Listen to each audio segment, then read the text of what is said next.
ये वीडियो आप सभी के लिए बहुत इंपॉर्टेंट है क्योंकि इस वीडियो में हम ह्यूमन हेल्थ से रिलेटेड कुछ बेसिक पॉइंट्स जानने की कोशिश करेंगे जो कि आपको पता होना चाहिए और ये सभी पॉइंट्स आपको आगे तक काम आएंगे। तो यहाँ पे हम देखेंगे ब्लड प्रेशर, पल्स, ऑक्सीजन, ये सभी चीज़ें आपको आगे तक काम आती हैं। तो सबसे पहले हम बात करते हैं ब्लड प्रेशर की। तो देखिए ब्लड प्रेशर क्या होता है। ब्लड जिन नलिकाओं में बहता है या फिर जिन कैपिलरीज में सर्कुलेट होता है उनकी वाल्स पर जो प्रेशर डालता है। मान लीजिए ये हमारी नलिकाएं हैं या हमारी कैपिलरीज हैं और इसके अंदर ब्लड सर्कुलेट हो रहा है, तो ये इनकी वाल्स पर जो प्रेशर डालता है दोनों साइड में उसे हम ब्लड प्रेशर कहते हैं। और ये ब्लड प्रेशर दो टाइप का होता है, सिस्टोलिक एंड डायस्टोलिक। तो यहाँ पर सिस्टोलिक ब्लड प्रेशर हमारा ऊपर का ब्लड प्रेशर होता है जबकि डायस्टोलिक ब्लड प्रेशर हमारा नीचे का ब्लड प्रेशर होता है। तो हम यहाँ पे जानेंगे कि ब्लड प्रेशर नॉर्मल कितना होता है और हम कब मानेंगे कि हमारा ब्लड प्रेशर बढ़ चुका है। तो देखिए यदि किसी का ब्लड प्रेशर ऊपर का 120 होता है यानी कि उसका सिस्टोलिक ब्लड प्रेशर 120 होता है और उसका डायस्टोलिक ब्लड प्रेशर 80 होता है तो इसे हम नॉर्मल ब्लड प्रेशर मानते हैं, यानी कि वह व्यक्ति बिल्कुल स्वस्थ है। और इसके अलावा यदि किसी का ब्लड प्रेशर 130 हो जाता है ऊपर का और नीचे का 85 हो जाता है तो ये ब्लड प्रेशर भी नॉर्मल माना जाता है, यानी कि उसका ब्लड प्रेशर अभी कंट्रोल में है। और इसके अलावा यदि किसी का ब्लड प्रेशर 140 ऊपर का होता है और नीचे का या फिर 90 हो जाता है, यानी कि यदि ऊपर का 140 हो या फिर नीचे का 90 हो तो इसे हम थोड़ा सा बढ़ा हुआ ब्लड प्रेशर मानते हैं।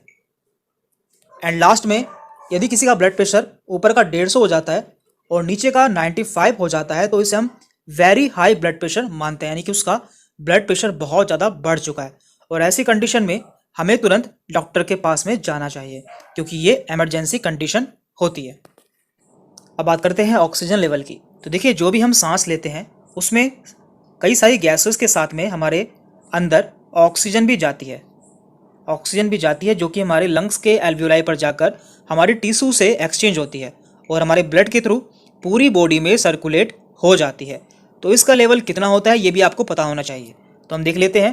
तो देखिए ऑक्सीजन लेवल को हम ऑक्सीमीटर से मापते हैं, ये भी आपको पता होना चाहिए। और यदि किसी का ऑक्सीजन लेवल 94 है या 94 से ज़्यादा है तो वो व्यक्ति बिल्कुल सामान्य है, यानी कि उसका ऑक्सीजन लेवल बिल्कुल नॉर्मल है। और यदि किसी का ऑक्सीजन लेवल 95 से 100 के बीच में आता है तो उसका ऑक्सीजन लेवल काफ़ी अच्छा है। अब बात करते हैं कि हम इसे कम कब मानेंगे।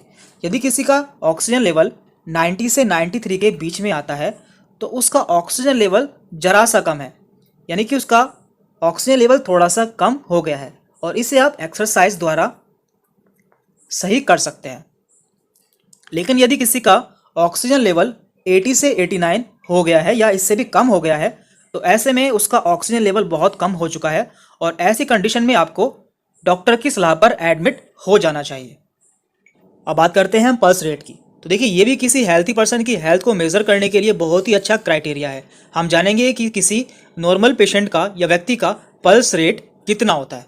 तो देखिए ये होता क्या है, हमारा दिल या हमारा हार्ट 1 मिनट में जितनी बार बीट होता है या धड़कता है उसे हम पल्स रेट कहते हैं।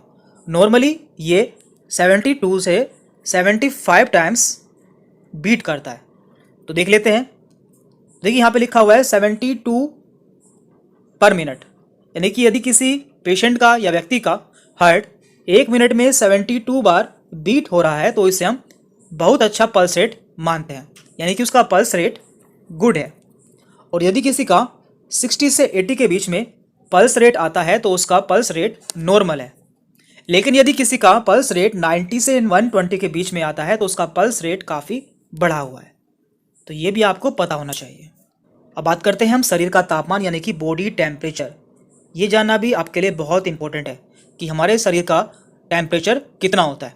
तो देखिए इसे हम थर्मामीटर से चेक करते हैं और यदि किसी का बॉडी टेम्परेचर 92 से 98.6 के बीच में आता है तो उसे बुखार नहीं है, यानी कि उसका नॉर्मल बॉडी टेम्परेचर है। और यदि किसी का टेम्परेचर आपको 99 मिलता है तो उसे हल्का सा बुखार है।